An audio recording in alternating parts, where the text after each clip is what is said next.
Good day, everybody. It's Chris Gallagher right here, the Preacher's Pen Weekly Bible Study. And as you can see, I'm in a little bit different place than I have been before. This is my office, and I figured today, with some things going on, today would be the great day to come from my office and share with you another message from Second Peter chapter 1. 2 Peter chapter 1, so amazing that we have been able to discuss already. But today we're going to get into this addition problem that many people have in their life. When I say many people, let me give you an example.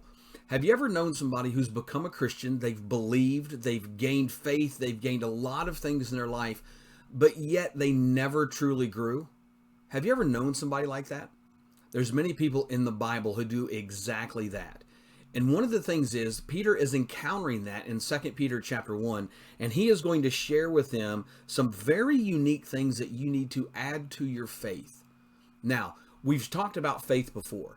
Faith is typically thought of as believing in something that you cannot see, which is accurate because we believe in the wind. We have faith that it's there. But it's not only believing in something you cannot see, but faith is also based upon evidence.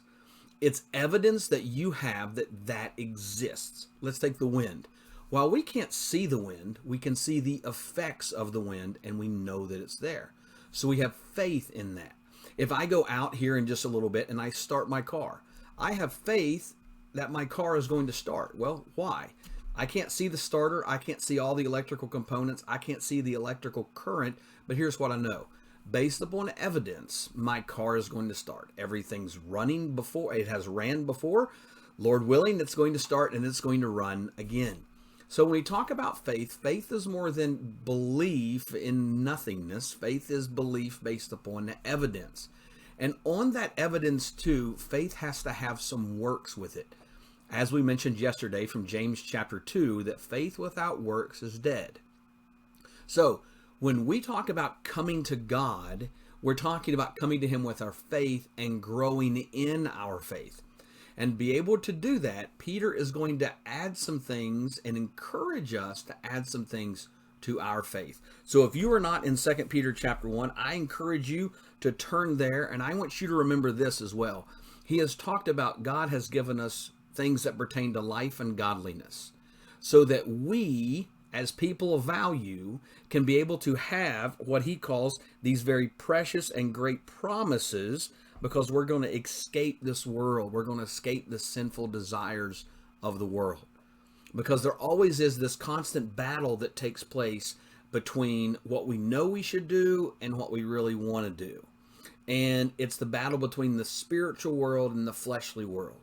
That's why Paul has said in Ephesians chapter 6 to put on the full armor of God, so we can stand against the wiles or the schemes of the devil. We know that this battle takes place. And for this battle to take place, we have to remember the spiritual. So here's what Peter says. Once again, it's the Apostle Peter and his growth and his knowledge that we have seen. This is what he tells them. He says in verse 5, for this very reason. Now the reason is that they can escape the corruption and the sinful desires that are in the world, so we can have these great and very precious promises. This is what he tells them. For this very reason, make every effort to supplement your faith with virtue. Now, often we don't talk about supplements outside of a physical vitamin form. But what supplement means to do is to add to. If you supplement your food with vitamin C, let's take vitamin C, for instance. Your doctor could tell you in the flu age, take more vitamin C. You're going to get that as a supplement, meaning you're going to add that to your diet. What Peter is telling them to is to add these things to each other, not to take one, let's say faith, and have faith and just leave it and only go to virtue. He says, take your faith, take your belief that God exists and that God is a rewarder of those who diligently seek Him, and add to it virtue. Or some translations will use the term moral excellence. So he's saying, so to your faith, to your belief, we're going to add some moral excellence in there. We're going to keep them all in the same basket, you could say. But I want you to notice the term before supplement, or the term before add to. Make every effort. That's what faith is about. We said that faith without works is dead, but faith is about effort. So when we come together and we talk about the efforts that we have in our lives and in the gospel, as we follow the gospel, we are going to make every effort to add to, notice what he says, to add to your faith virtue. Virtue is moral excellence. Philippians chapter 4 is a great verse to look at to determine some moral excellence, at least in our thoughts, right? Whatever things are pure, whatever things are just, whatever things are lovely, whatever things are of good report, if there's any virtue in these, if there's any moral excellence, that means that we are going to have to take something and we're going to have to figure out, is this good or is this bad? But not just good and bad. Is this excellent? Paul tells one of his readers, and let me encourage you to look it up. You're going to easily find it, I'm sure. But Paul's going to talk about things that are excellent, that you may approve the things that are excellent. Not just the things that are good, but the things that are excellent. Remember when you got that paper from school and that paper came home and it may have said A on it and it said good, but then there was that one that came home that said A plus and it said excellent. You put that one right on the fridge so everybody could see it because you knew that that was better than just regular good. You knew that that was excellent. So we talk about adding to our faith virtue or moral excellence. We need to determine which of those things are morally excellent. And Paul says in Philippians chapter 4 that we're going to think on those. Now, what are some things that are morally excellent? We would say righteousness or upright living. So that's part of virtue. Virtue is respect.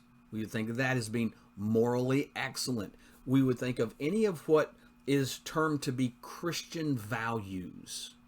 Okay, honesty and hope and love and confidence.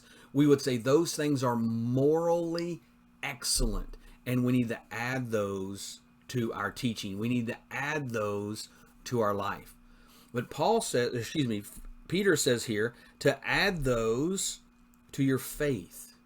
Then it says this. I want you to notice this. We'll cover this just really quickly. He says, add to your moral excellence knowledge.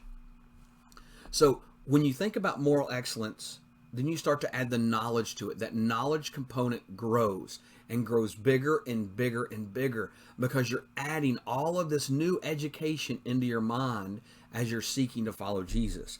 So add knowledge. Then he says to knowledge, add self-control. As you go through life, you begin to learn self-control if you have faith. You begin to learn self-control if you have moral excellence. You begin to learn to add self-control when you, in your life, when you have knowledge. Because you're starting to learn different principles. You're starting to take all of these into your mind. And you're learning to control yourself in different ways because no longer are you after the things of the flesh, but you are after things of the Spirit. And for you, that means an entirely different life based upon, go back up to those inheriting and having those great and very precious promises, he says. Those promises that we are after. I would encourage you to ask yourself the question, what are you adding to your faith? Are you adding moral excellence?